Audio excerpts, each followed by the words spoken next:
Hey everyone, welcome to an emergency live collaboration with MadVoters because Indiana, we are in a turmoil right now. We are in a frenzy. If you are paying attention to Indiana politics, you are like, ah!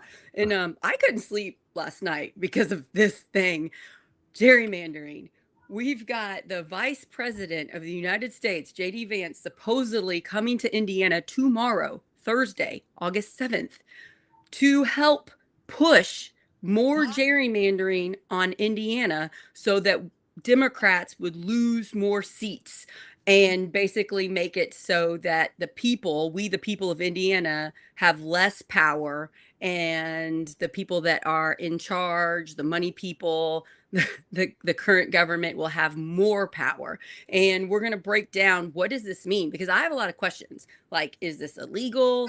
Can this happen? Can we stop it? What's true and what's not? We're going to take out the political spin, but it is really important that you realize both political parties do gerrymandering. We're going to explain what gerrymandering is. It's redrawing the line so that your party has more of a chance to win. And we're going to go into it, but we're not going to have the spin. Here at MadVoters, we do not like gerrymandering, whether you are on the Democrat side or the Republican side. We favor the people. We would like the people to get to vote and have their say matter. So Tim Peck is going to be helping us, my co-founder here at Project Next. And then we have MadVoters, Kaitie Richter. So thankful for you to jump on at the last minute. I literally texted you like 2 hours ago and asked if you could do this. You have a sleeping baby, so if you need to go, no problem. You snuggle that sweet little thing. And just shout out to all of the moms that their kids are their first day of school, because Kaitie and me, our kids are having their first day right now. Yeah. So Kaitie, Tim, how are you guys? Kaitie, you start first. How are you? Good as can be expected. We just kind of got this last minute news. There were whispers that JD Vance was going to come to Indiana. I think Indivisible had raised the flag about that the other day, early on, and then we got confirmation from multiple different sources at the State House and also local media that he is indeed coming. So now it's just been, with less than 2 days' notice, pulling together some actions, and we'll get more in depth into that a little bit. But I mean, that's just how it is, with this line of work. It's just about rapid response coming together, and so really appreciative of everyone working together to. That's what I was going to say. If you are one of these people tracking what's going on right now and you helped raise the alarm of this very quick visit about this issue, thank you so much. Tim, how are you? What's going on with you right now? I'm the eternal optimist on these kind of things, and there's always a way to at least attenuate, at least make it not as bad as what it's going to seem. Right? There's ways to combat, and we'll talk about some of those ways. But this one, it's hard to find the optimism, because this is a national crisis. This is not just Indiana, and we'll talk about that. It started in Texas. And then we have California and New York getting involved, and now we have Indiana and other states talking about it.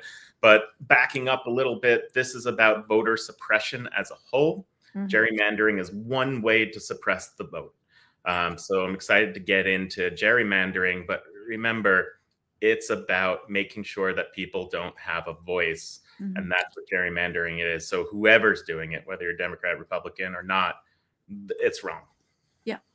And so we'll get into, some of these different words that you hear thrown around: supermajority, redistricting, gerrymandering, and kind of first talk about what all of those things mean, so that you have sort of a foundational knowledge. Before we do that, I want to say this a couple times. What can we do right now? We have one day until JD Vance comes. Yeah. I've seen it posted everywhere on my friends on social media. Mm-hmm. What are advocates saying that we can do for democracy in Indiana? Can you take us through that, and then we'll break it down what actually is going on? Yeah, so specifically ahead of JD Vance's visit tomorrow, you can call and leave a message with the governor during business hours, 317-232-4567. And you can call, leave a message, keep it short and sweet. Hi, my name is blah, blah, blah. I'm a constituent from, tell them where you live, and then just leave a message. I oppose the gerrymandering scheme, the redistricting plan. Keep it short and simple. Leave a message with him. You can also call your state rep and your state senator, and even though they don't right now have a say on it, that right now rests with the governor, but you can definitely get in their ear ahead of time and say, I oppose this, and just put some pressure there on them too. So that's one thing you can do. On the national level, and we really need to get into this to frame how Indiana's playing into this as a piece of it. Also call your local senator, your state senator, your U.S. senator. Yeah, U.S. senator or your U.S. House of Representative. Yes. Please give them a call as well, because they have an incredible amount of power right now to stop this. They could stop it with a single vote, and they already have the bill to do so. So they can introduce it. It's gone through and in various stages in committee last year. They can make it happen literally by tonight if they wanted to, and say, let's stop gerrymandering for good. Yeah, they could. And then isn't there something going on at the State House tomorrow? What's going on there in Indy? Yeah, absolutely. So we have MadVoters together with several different organizations, advocacy coalitions, and people are hosting a State House sit-in. So we're going to get there tomorrow. State House opens at 8 a.m. and we are going up to the second floor, and we are just going to gather, and we are going to do a sit-in. With our presence is going to be a protest against this plan to gerrymander and to redistrict Indiana in a way that silences our voices, our votes, and the will of the voters, and puts forward really cementing power for one party. And making it incredibly hard for the minority party to ever get a foothold back in. Just on the messaging, I just want to make sure that people know that Braun has not said that he's going to do this yet. Correct. And that he's going to push it forward. So when you're messaging, when you're calling, when you're sitting in, when you're doing that, realize that this is what you're doing right now, preventing Braun from moving forward. So you want to ask him nicely and encourage him. That's what I would recommend. Ask him and say, please step up for, the Hoosiers that voted for you, the Hoosiers that didn't, step up for democracy and do the right thing. And whether you ask him nice or not, and I would ask it to be firm but appropriate. Yeah. You want to. Oh no, we lost him. Oh. He froze. Tim, you're frozen. You gotta do something with your internet. He's in the rural, he's in the country. Yep. So yeah. I will say, whenever you're calling, typically you're going to get voicemail for Governor Braun's office, but sometimes a staffer will answer. Of course you don't want to yell at them, scream at them. That's not helpful, and they'll just discount you. So yeah, be firm when you're stating your opinion, and realize the amount of power we have right now, because nothing is set in stone. Right now we have a lot of power to share our opinions with him on how concerning and damaging this would be to our democracy. Right. So we're going to back up now, but the things you can do that would help the most is to contact your elected officials, both at the national level and the state level, and our governor, Mike Braun. Contact them. You could do the same message each time, just copy and paste. There's also that app 5 Calls, right, that I've heard a lot of people use that help give the contact info to your representatives, and you don't have to be from Indiana. This is a national crisis. And I would point out, both sides are doing this. Both sides do this. And I imagine the Republicans don't like it when Democrats do it. Democrats don't like it when Republicans do it. So why don't we stop it and not allow it? Okay. What did we miss anything, Tim, on what you were saying when you froze about messaging? I heard yeah, you hit the points that Kaitie hit the points of saying appropriate ask, right? Just make sure. It looks kind of foolish sometimes when you ask for the wrong thing, right? Right. Something that hasn't happened yet. So it hasn't happened. You have power right now is even greater. It's like, this hasn't happened. We don't want it to happen. Right. We have the power right now to stop it. Okay. Kaitie, take us down. What is gerrymandering? I've talked about it a lot on Project Next, but maybe people don't know. Maybe we have new viewers. I mean, this is a big problem for keeping democracy alive in Indiana, or in the country. So what is gerrymandering? Right. So the first thing is to understand kind of how the different branches of government work. Okay, so you've got your executive branch, your president at the federal level, governor at the state, and then working with them is the legislature, the lawmaking body, and they are the ones that have the power to create what we call legislative districts. And so you've got legislative districts for your state House of Representatives. In Indiana, there's 100. Your state Senate, there's 50 of those, so different districts. And then you have at the federal level your congressional districts for the U.S. House of Representatives. And altogether, there's 435 of them. Here in Indiana, we have nine House districts, or 9 congressional districts, they're called too. So every 10 years, the legislature gets to redefine or update those maps, and they're using census data to do it, which is why it's every decade. So last time we used the 2020 census data, and then our legislature, the state rep and the state Senate, worked together to develop new maps based on that census data, because they want to divvy up the districts to roughly represent the same amount of people. And that way, if you've got population changes, you can adjust that. We would like to hope that each district is fairly divided up in terms of population, but also in terms of, type of community and things like that, because each elected official represents that area. So it's difficult if you start making a bunch of crazy shapes, because you might have a tiny, some small tiny towns here, and then part of a big city here, and those have really different interests. And so it makes it really hard on the elected official to accurately represent their voters if they're having to represent a wide geographic area, people in an urban and a rural area and suburban. It's all becomes quite difficult. So, in a rural area, you might have a larger geographic area to capture the same amount of people, as in an urban area, it might be a really small area. Because I ran for State House District 70, and I plan on running again, and it's been heavily gerrymandered. Just from the 22 election, there were some towns that vote more Democratic that used to be in District 70, and then after this latest census and this latest redrawing of the maps, they took those out. So like I used to have Georgetown, I used to have Sellersburg, and now basically the only sort of big town I have out of 65,000, 67,000 voters is Corden, Indiana. That was basically the only one. Not a big town. And I can't door knock rural. Like there's no way I can get out. I could go to subdivisions and stuff, but like it just makes it very difficult to try to talk to the people. Yeah.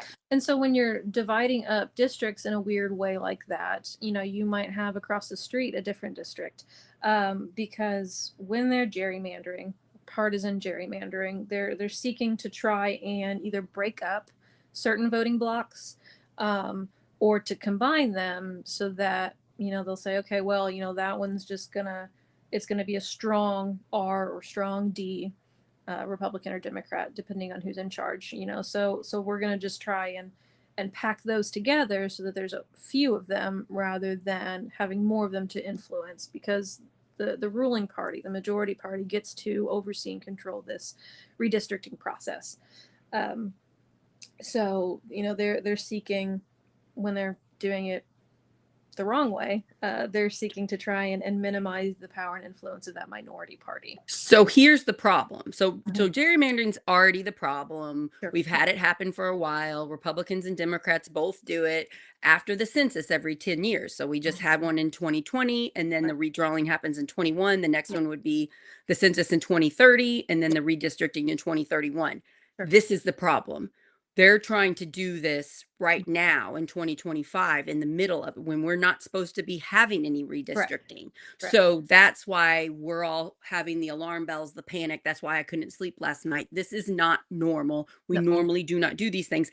I assumed this was illegal. Could either one of you explain to me why it is not illegal? I thought we had to wait for the census and then redraw the maps. Tim, go ahead if you want to. You're on mute. Yeah. Tim's on mute. Looks like when I came back, I came on mute. There you go. It's tradition. It's tradition. It's rules, and it's not laws right now that you can that you have to wait for a census to then redistrict. Mhm. So it's never been codified. It's never been put into law. There's been multiple attempts to do so, Yeah. including last Congress. Senator Klobuchar put forward a bill to solidify this and say, hey, we just can't do that, which is a brave thing to do from Minnesota, because Minnesota very easily could gerrymander and get another vote or two for Democrats right now. And so that didn't even get out of committee in the Judicial Committee. And same thing at the state level. That's shocking to me. I thought it was already a law. Like, so the important part here is that some states have in their constitution that you can't do this. Okay. But the federal law is not in place. And federally, gerrymandering, it seems, started in like 1812, actually, is the first time that you can find. And the guy's last name who was doing it was Jerry, which is why it was called gerrymandering. And that's where we get it from. And so this has been going on for hundreds of years. And again, legally, it's been given pretty good precedent that you can't break up communities who are minorities purposefully. That's pretty well established. But in Indiana, we don't have enormous minority communities living together like some places like South Carolina, where this has been an issue, Alabama, where this is an issue, where you can kind of break up large communities of people of color into silence their vote. And so because of that, the districts we have don't break up minority populations, such as, from here in Indiana 9, we have a largely Black community in Jeffersonville. It's all located within Indiana 9, for example. It's all located within Wendy Chesser's district, for example, instead of breaking it up. And so because of that, the problem here for when Vance comes over and is talking to Braun, they're looking at a map where it's unlikely Indianapolis itself could be attacked. They'll try, but it's unlikely they'll win, tomorrow by gerrymandering Indianapolis. But Chicagoland is very much for this, which does have minority populations living together in various places, but it's also made up of a lot of majority white voters. There's two types of gerrymandering, I believe, because I watched this documentary called Slaying the Dragon about gerrymandering in, it's either Michigan or Wisconsin. I can't remember which state. It was very good, and it taught me. And it said there's two ways. You can either clump everybody that votes the same in one district, or you can kind of cut into it like a pie and divide out the groups. So it sounds like what you're talking about, Tim, with the Chicago area Hoosiers, you would try to carve out little bits of them and put them in districts that would vote Republican to take away seats. The advantage the Republicans have on this is that the things that they'll be carving out are Democrats who are majority white. And so there's no precedent legally to say that that's something that can't happen. So that's something we should push. We need legislation at the state level and then at the national level to stop this from happening. And it also happens in Indiana, we're a supermajority Republican. We can talk what that means in just a minute. But in other states, they're supermajority Democrat. I want to talk a minute about Oregon. Oregon is supermajority Democrat, and they've been gerrymandering to favor Democrats. And I just did an episode a couple weeks ago about Amazon and data centers in Oregon with my friend Jonathan Talman, who had lost his family farm due to Amazon putting up power lines in his farm. And the government, the local government that he is fighting against is all Democrat. So what I suggest people to go to is called the Princeton Gerrymandering Project. And it has a map of each state talking about where even this is possible, meaning that there's control of the governor, the state house, and the state senate. And that's where it's possible. So before we get into what you're saying about Democrats, Republicans, let's talk about exactly who can do this as a state. Sure. No matter if you're you have to get a supermajority. You don't even have to get a supermajority. Yeah. Trifecta. You have to check the trifecta, right? So you Oh, can okay. So trifecta. What's trifecta mean? 51% in the state house and the state senate to make this going in most states. Each state's a little bit different due to their state constitutions. So in Texas right now, they do not have a supermajority in the state house. And so Texas has what Cecilia, the commenter here, said, hey, what's going on is that what's happening right now is that Texas has done this outside the redistricting normal window, and they're having a special session to do that in the state house. The Democrats have a minority, but not a super minority, and they just left state. Yes. And they said, I'm out of here. They went to Illinois, they went to Massachusetts. I'm not sure other states hosted them. And they're sitting there, not right now in session during the special session, which is making it so that they don't have a quorum, which means you can't vote because you don't have enough people on the floor. Quorum is the number required to do business, usually like 2/3.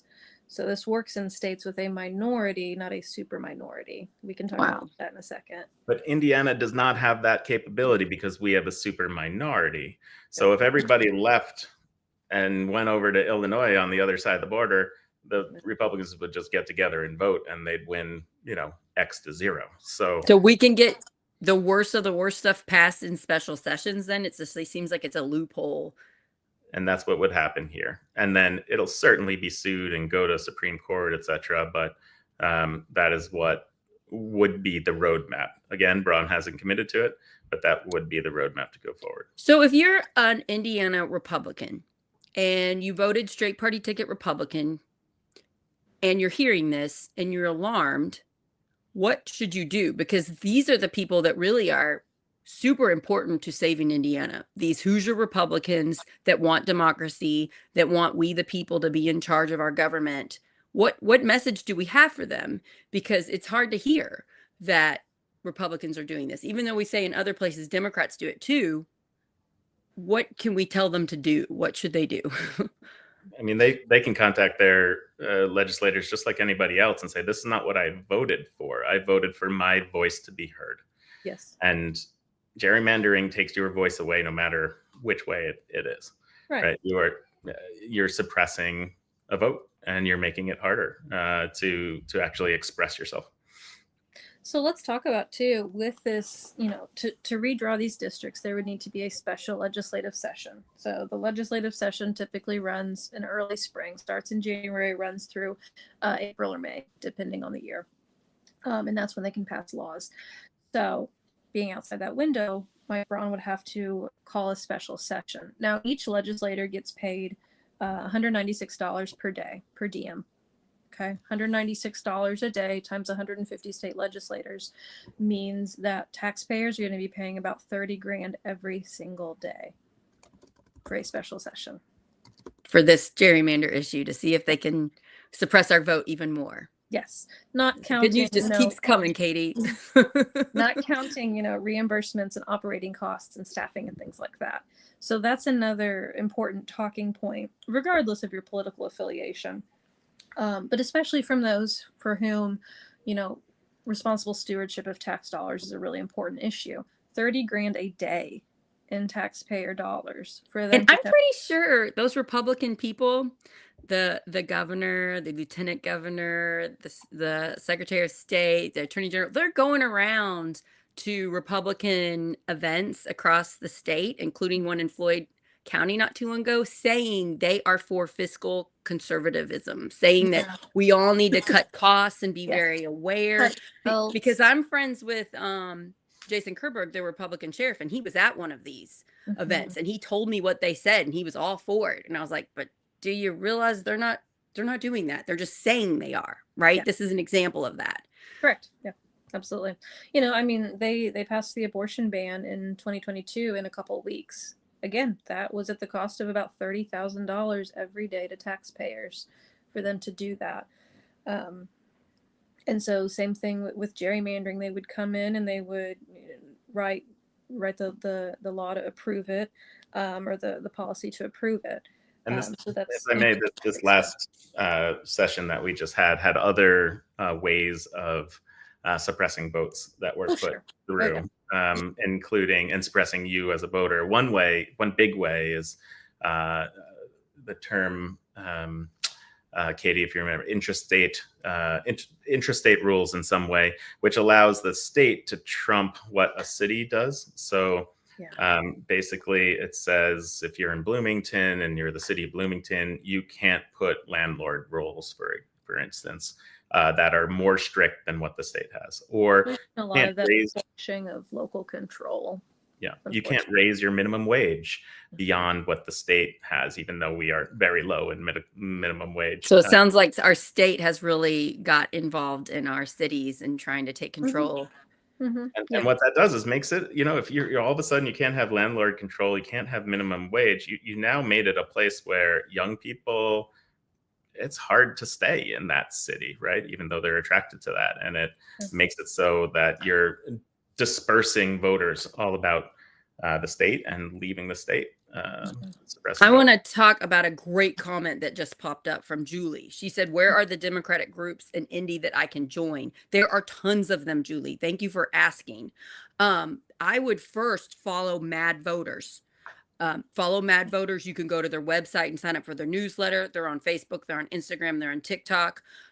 They will educate you very quickly on exactly what is going on in Indiana. And then it depends on what county you live in. Julie, if you want to say what county you're in, if not, you don't have to, but you can get a hold of your local Democratic Party.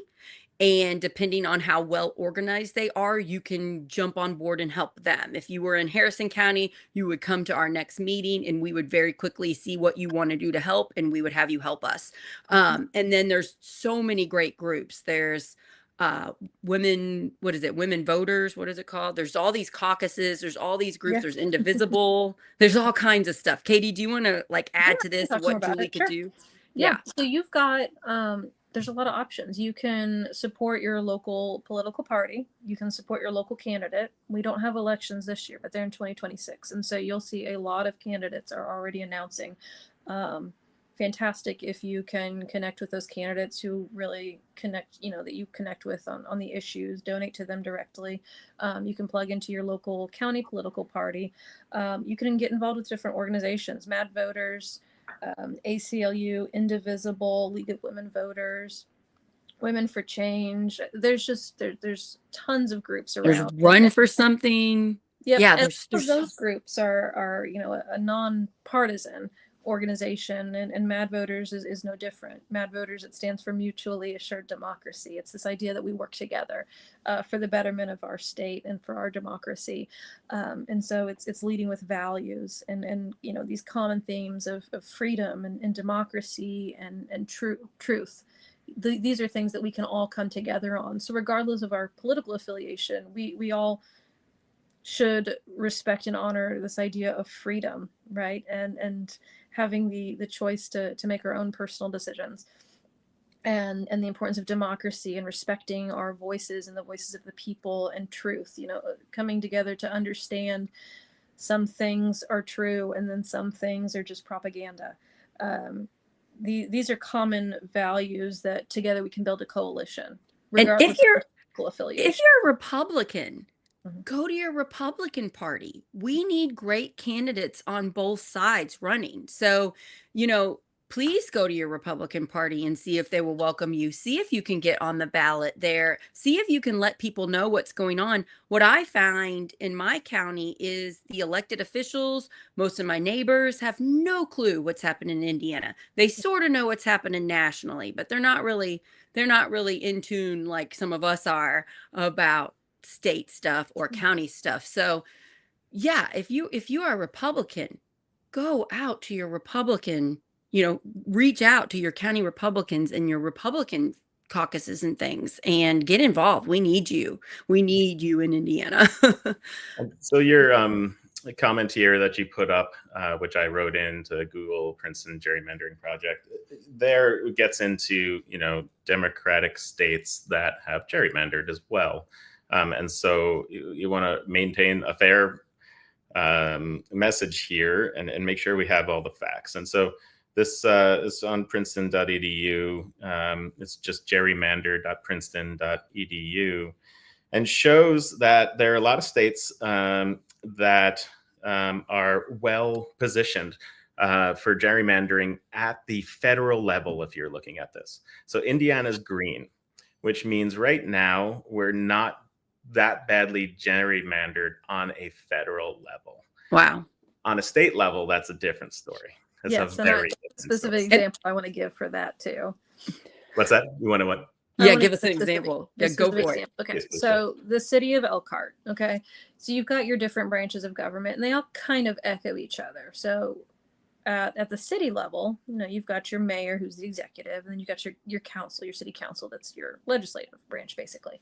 So the city of Elkhart, that city council is very blue. I think all but 1 or 2 seats are blue.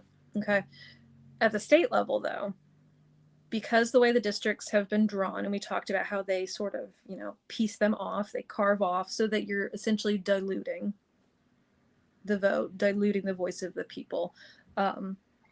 There is no Democrat state rep or state senator anywhere near the city of Elkhart, even though the city is very blue, and locally people have elected it, right? I mean, it's kind of hard to gerrymander cities. I mean, they do have districts as well, but it's a little smaller, right? The geographic for the city.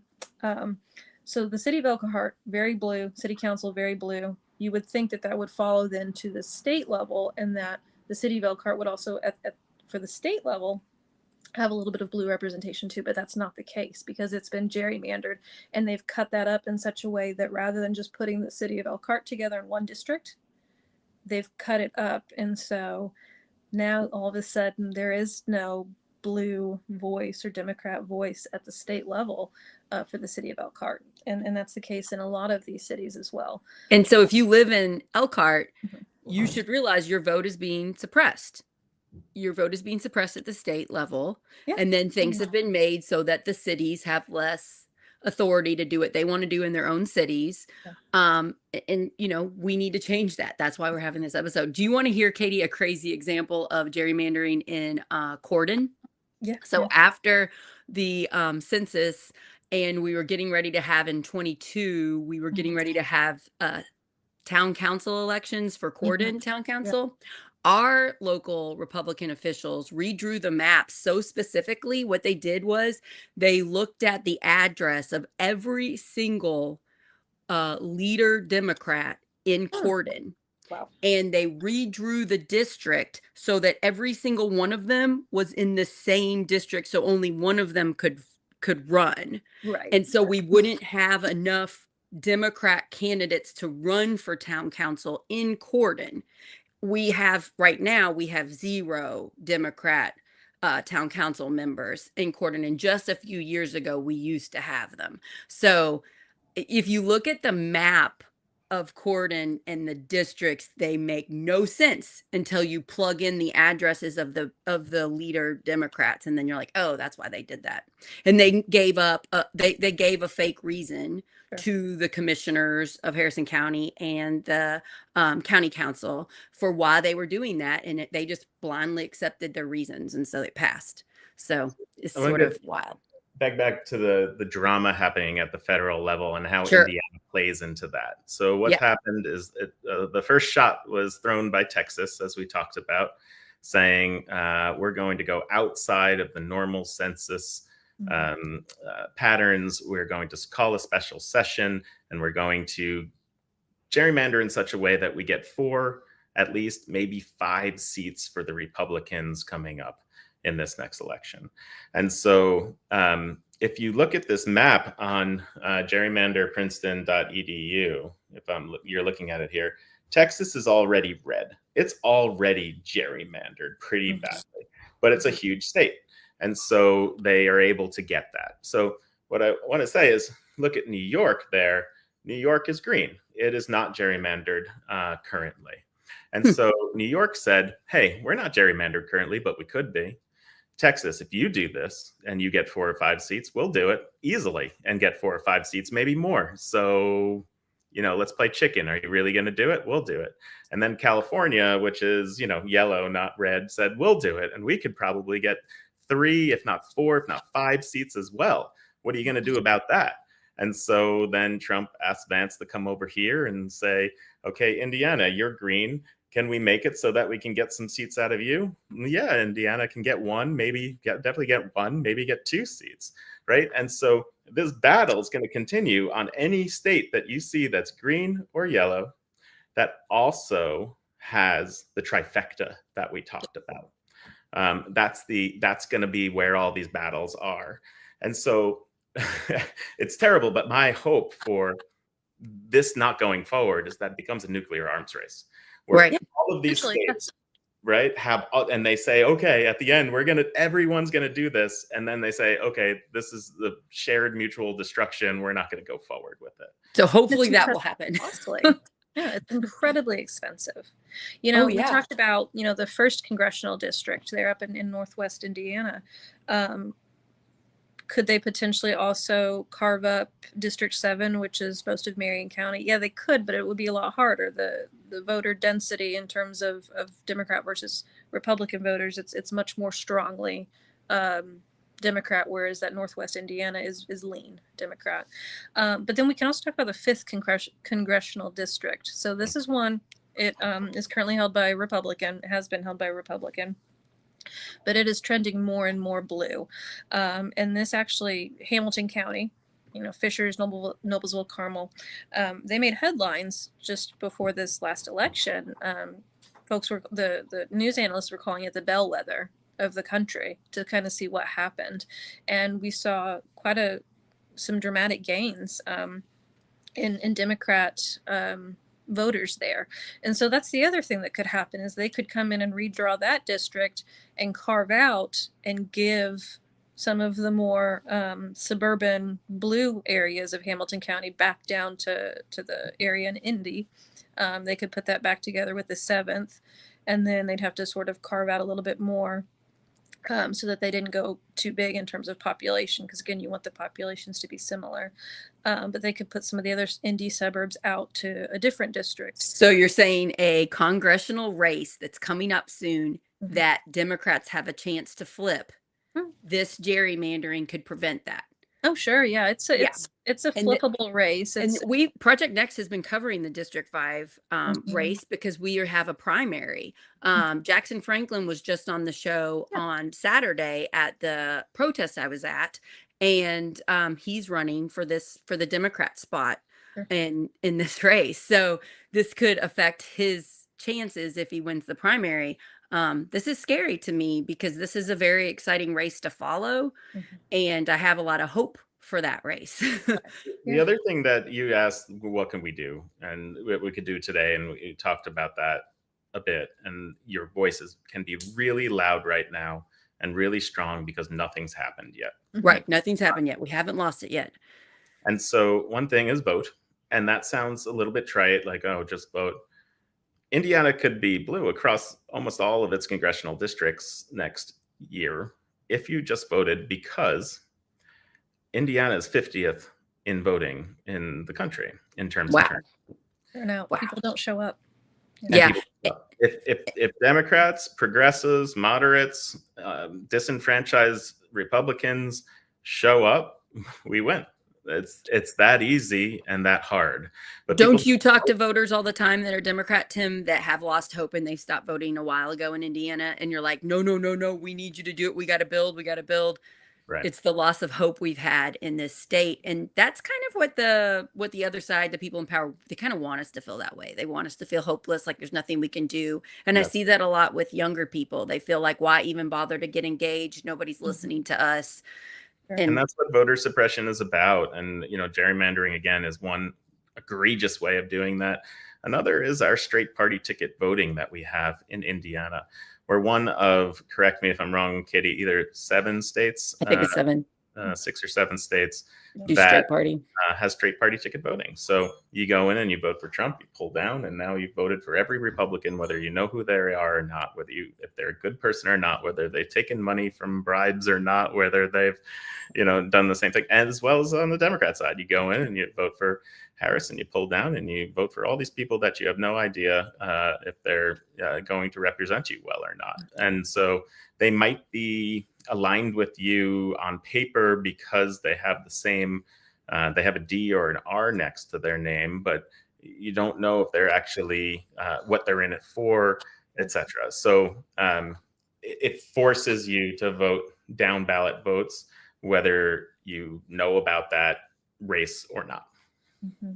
I listened to Andrew Yang talk. He ran for president, and now he is switched to Independent Party, and he wrote a book, and he's talking about this, and he said primaries really hurt American democracy. They kind of cause the most extreme 10% on both sides to have way more power over who's elected in the primary. Like, you pick the most extreme candidate on each side, and because it's primaries and you have to pick an R or a D candidate or ballot, it really limits our choices in the general. And there are other ways to do their ranked choice voting. Yeah. Other states are doing things that are a little bit more reflective. I think New York does more of a ranked choice voting, I think, because I think in the mayor race, there was some type of ranked choice thing that could help. There are things we could do to change it, but for right now, primaries kind of make us get the more extreme candidates. Don't you all think?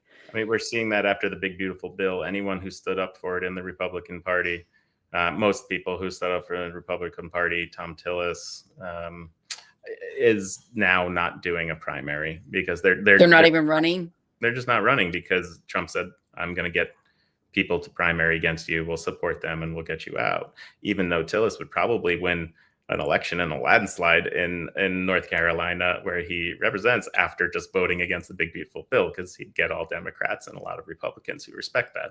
So, yeah. Do you think he just personally doesn't want the bullying? Because that's what it seems like to me. These are all human beings. I can't get in his head. I'm not going to pretend I know what's in his head or why, but it was obvious, sequential. This is what happened. Trump said, I'm going to primary you and we're going to put someone to get you out of here. And he just left. And so now there'll be a more extreme candidate in his place. Likely. Yeah. And he certainly wasn't a moderate before, but unfortunately you've now got just a complete perversion of our democracy. And I mean, we talk about no kings, and that's what we mean. If President Trump is saying jump and they're saying how high, that's not a democracy. If he's threatening, I'm going to send money and resources to someone to kick you out, that's not a democracy. And these are things that should concern all of us, regardless of our political affiliation. If you wouldn't want the other side doing it, you shouldn't let your side do it. And that's kind of a very simple way of thinking of things. The thing I want to point out so much to Hoosiers watching this or listening that are very upset and very worried and are very angry, yelling at Republicans is not going to save Indiana right now. Most Republicans, not the people doing it, not the elected officials, even some of them I don't really think know what's going on, honestly, but most just regular voters that are Republican have no idea what's happening in our state because their news, their local media, the things that they're listening to do not tell them the truth. So it's upsetting to me to see so much like trolling online of both sides just yelling at each other all the time. It's like, we got to get rid of that anger and that emotion, and we need to just calmly and empathetically explain to as many Hoosier voters as possible what is going on and how we work together to stop it. I think that education piece is so important. And on our website, madvoters.org, we've got a lot of different resources. We've got different educational advocacy series that give you a deep dive on what's happening with healthcare and education and economics. We've got a toolkit that you can print or download that you could just take out and gives you some basic tips on how to talk to people, how to register voters, how to have a successful event. We collaborated with the Organizing Indiana Coalition to create a conversation guide to help facilitate conversations. Are you speaking with someone who is, sort of in your bubble? Or are you speaking with someone completely outside? And how can you have productive conversations? And realize that you may not have productive conversations with every single person, right? So And that's okay. That's okay. It's about investing, it's about investing in productive conversations, listening, validating concerns, but also bringing it back to that idea of truth, right? Democracy, truth, freedom. These are the common ideals that we have together, and we can maybe disagree on policy, okay? But we have to unify freedom, democracy, truth. We have to unify on these big principles. And if you find yourself talking or arguing with someone online, for example, with whom fundamentally there's just a disconnect in each other's understanding of what truth is or what democracy or freedom is, then that's not a productive conversation. Don't waste time on that. Yeah. I get a lot of trolls, especially on TikTok for Project Next, and I kind of read through some of them, but I don't respond. Like, that's just a wasted amount of my time, my mental health. But Sure. actual people in my neighborhood, like every time I'm at a school function, I'm letting all the parents of these public schools know that our elected officials in our area in Harrison County are voting to defund public education. And Yes. if we want to save our schools and not, turn them into charter schools, we have to vote for the elected officials or the politicians running that want to save public schools. And that's a really easy one for people to get behind. Their kids are at that school. Don't you want that school funded? So, go to these events and then tie it into locally what's happening in your community and how are your local officials voting. And if you don't know, MadVoters is a very wonderful place to go and find out. You guys are one of the reasons I ran for State House. I wouldn't have felt knowledgeable enough without you all. Yeah. I mean, you all are amazing. Yeah. Yeah, it really is about finding that common ground. But if you find that you're just spinning your wheels, invest your energy elsewhere. Because there are so many people, we briefly talked about earlier, young people especially, who just feel disenfranchised and hopeless. Rather than just arguing with someone on Facebook, spend your time and your energy going out, talking to young people, encouraging them to vote. Can I just address Angie Scott's here, if you can see that, Kaitie, as well. It says, yes, everyone needs to write strongly worded letters. It works every time. You are all the weakness of the Democratic Party and why you have no views. Peace. So I think you just hit on it. It's not about strongly worded letters. It's about putting your efforts toward things that are conversational. Our campaign has started for Indiana 9 running for Congress. We've knocked on almost 3,000 doors already. We have 15 months to go. We have a goal of 100,000. Hope to break that open. We're sending out postcards already from neighbors to neighbors, people, and going through, right? Making phone calls. I just got off the phone, right? We stopped our regularly scheduled programming to have this meeting right now. Calling individual voters and having the conversations. And then it's about showing up into the spaces where Democrats aren't, or where disengaged people are, even if they would call themselves progressive, and talk to them. Often you talk to someone who, votes Republican, and you get down to their policies and what they actually believe. And what they believe is mostly progressive policies. Absolutely. We about say that. a lot. And you People tell them vote the way their parents and grandparents voted. So you really, you focus on those values. What's important to you? Get curious, ask questions. So we can't take somebody else voting differently than us personally. And that's what happens so much. We take it as a personal attack on us. Our feelings get hurt. And then we stop talking to one another, when in reality, the majority of the people are voting the way they are because of other things, not because they know what's actually happening. Just because you know something doesn't mean they know it. And we have to have these conversations. It doesn't mean we need to change our views. I get accused that a lot, that I'm going to change my beliefs because I'm talking to Republicans. It's like, I'm not changing who I am. I'm explaining it to people that don't understand why I'm voting the way I'm voting. It's a conversation, and the getting upset and the yelling and the hurt feelings is really allowing more division and more hurt. And it's allowing stuff like this awful thing that could happen, this gerrymandering in our state. It allows it to happen because we're not talking to one another. Mm-hmm. Yeah, if we can invite people to come on a journey with us, to learn things together, to identify what we have in common, more often than not, we realize there is a lot more in common. I promise you, most Republicans don't want to destroy public education in our schools. I know they don't, but they have no idea that's what's happening. They just have no clue. Same I with mean, healthcare. don't, Yeah, yeah, same with yeah, healthcare. yeah. People want health care. Yeah. So, We're gonna go ahead and close this up. Is there any other remarks you guys have? I really, really appreciate Kaitie getting on last minute. Tim, I texted you at I believe 3 a.m. and asked you if you wanted to do a show. So thanks for doing this show. Busy co-founder. Any other closing remarks? just thank you, Kaitie, for the dedication of you, your organization, and just keep going. It's years of work. It's years more of work, right? This is a long arc. I myself have been running hard here and talking to people for 2 years, and we'll go for 2 more, and then some way beyond that as well. So Sarah's doing the work to be the face here of Project Next and get the word out. So I just want to say thank you for all the work that's happening here. Pat each other on the back, yes, but there are support each other. Support each other, and there's so many other people out there that are doing this work. It's really hard. There are trolls on the right and the left that come at you constantly. This work is difficult, and I just want to say thank you for the work that the both of you are doing. I know how hard it is.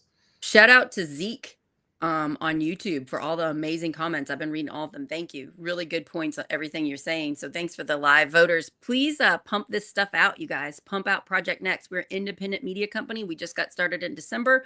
We're trying to, unite communities, save Indiana and the country. That's all. Small goals. And we need your help. So wherever you're watching this, please share it. Please send it, text it to a friend you think might like it. Text it to someone who might want to know what's going on, what gerrymandering is. We're a podcast on Apple and Spotify. You can follow us on Substack. We're Project Next Indiana on Substack. We're on Facebook, YouTube.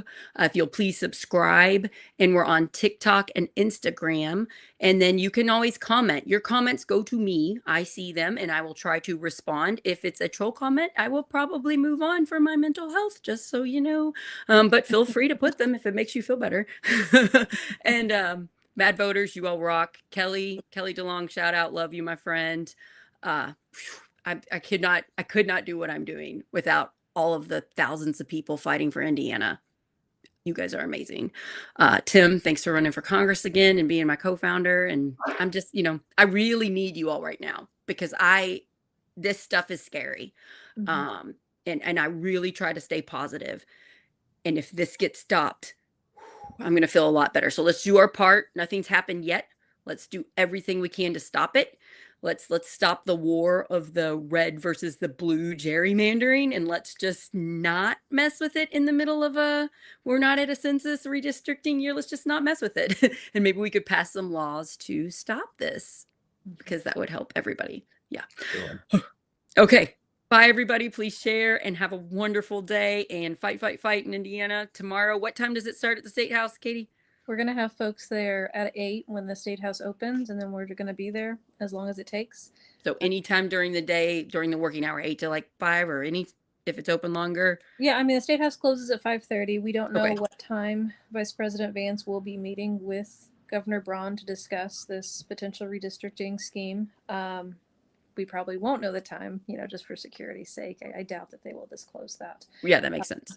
Yeah, but I mean, there will be people there. Of course, if you're coming, just be mindful. It's a government building.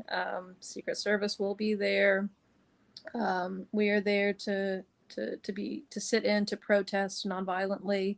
You can bring signs in. They do need to be of a certain size in the State House. So smaller signs. Yeah, no stakes or sticks on your signs. So come, let's be confident. Let's be empowered. We hold the cards here, the voice of the people.